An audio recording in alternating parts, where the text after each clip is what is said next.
อยู่บนเชียงคำนะด้านหลังเชียงคำภูเขาระหว่างเชียงคำกับหัวพันนะตอนเนี้ยจอดลงฉี่ครับ ครบ2 ชั่วโมง โอ้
เมืองลาวนะตอนนี้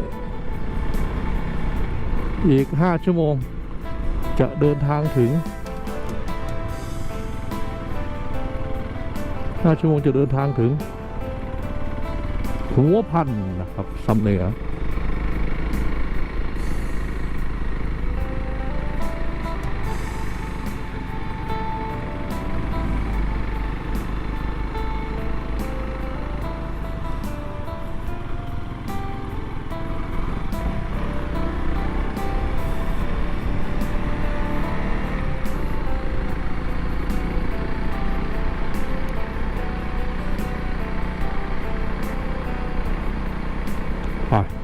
นี่นะผาสูงชันเขาสูงมากครับ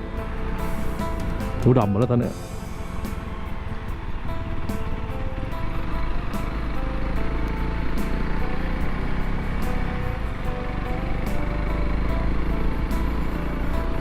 รีแลกครับรีแลกเอาโค้งเยอะเลี้ยวเยอะถนนก็ชำรุดนะครับเป็นธรรมดารถใหญ่วิ่งด้วยนะครับดู2 กิโลครับอ่านว่าอะไรใครรู้บ้างครับเนี่ยทางโค้งทางอะไรเลี้ยวซ้ายเลี้ยวขวานะของลาวเราเนี่ยไม่มีทหารนะเมื่อกี้สะพายปืน HK โอ้เท่ปืนประจำกายนะยังไม่หินหล่นมาแล้วครับแต่นี้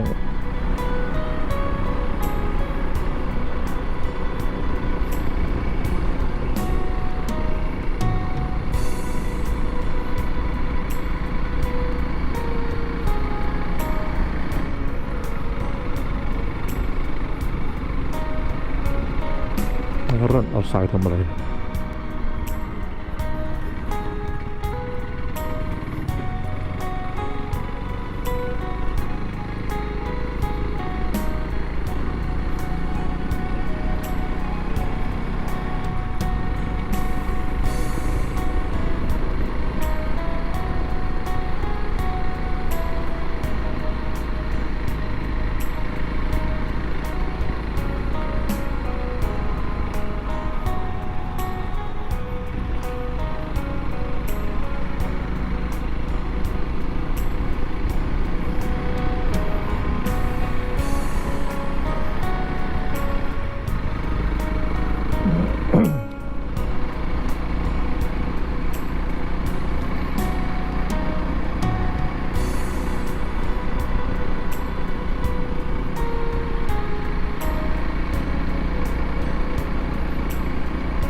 าษาลาวเป็นภาษา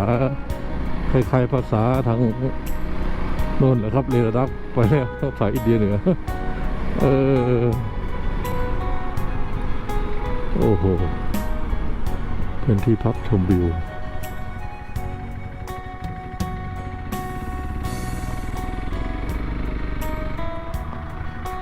จะพักชมวิวหน่อยไหม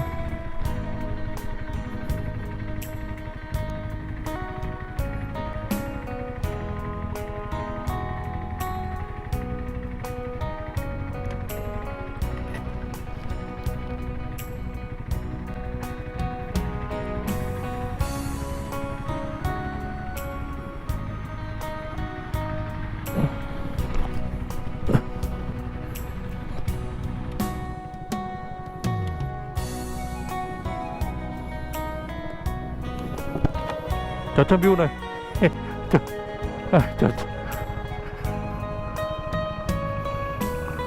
โอ้ใช่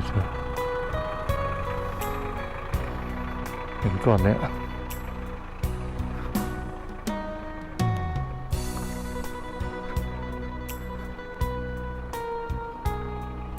ไม่ลมนะโอ้พึ่งมากินน้ำพึ่งมากินน้ำหวาน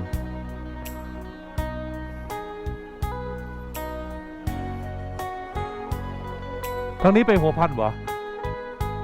ใช่อันนี้ไปหัวพันบ่ซ้ำเหนือเนาะ บัวได้มากเลยปีจำบ่ได้ไปห้ามเ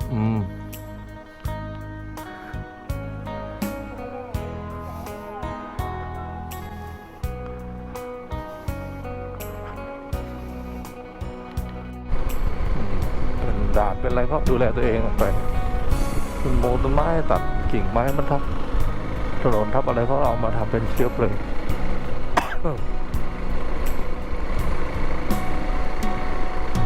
ป้ายนี้ยังอ่านไม่ออกนะเนี่ยยะอะไรสักอย่างไม่อ่านภาษาก็ยังไม่เคลียร์นะครับภาษา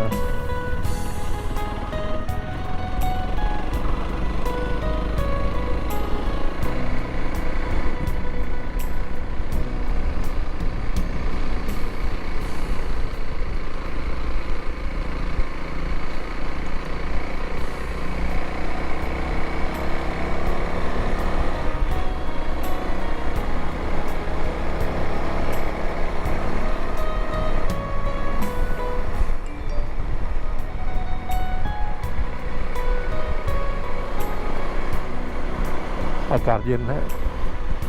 เย็นเข้าถึงโคนขาเลยฮะ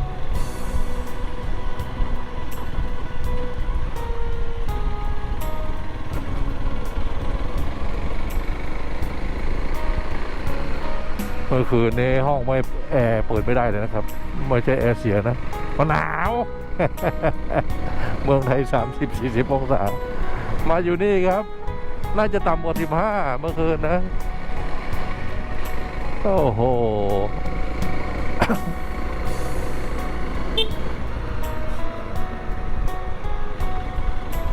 แน่ๆนะต่ำกว่า15แน่ๆเมื่อคืนโอ้โหข้อเสียโรงแรมใหญ่โตนะแต่ Wi-Fi ใช้ไม่ได้เมื่อคืนขึ้นมาแค่ขีด2 ขีดจนกระทั่งไอ้ GSM AS เมืองไทยนะท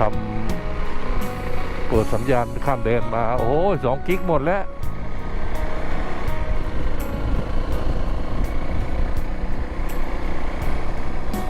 เห็นก้อนนี้กลมๆแล้วกิ้งมาไกลนะเนี่ย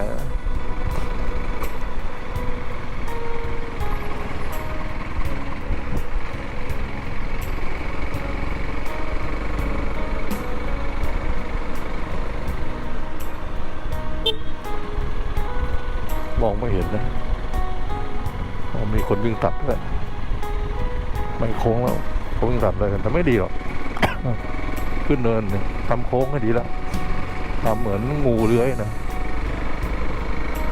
ทำให้เครื่องยนต์ทำงานน้อยลงดีที่สุด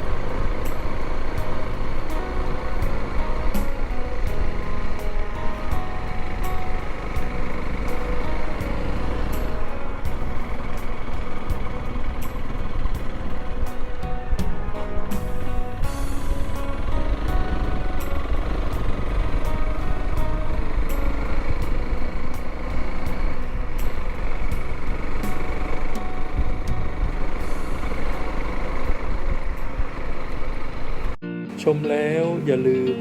กดไลค์หรือกดยกนิ้วโป้งกดแชร์เพื่อแบ่งปันให้เพื่อนๆของท่านนะครับ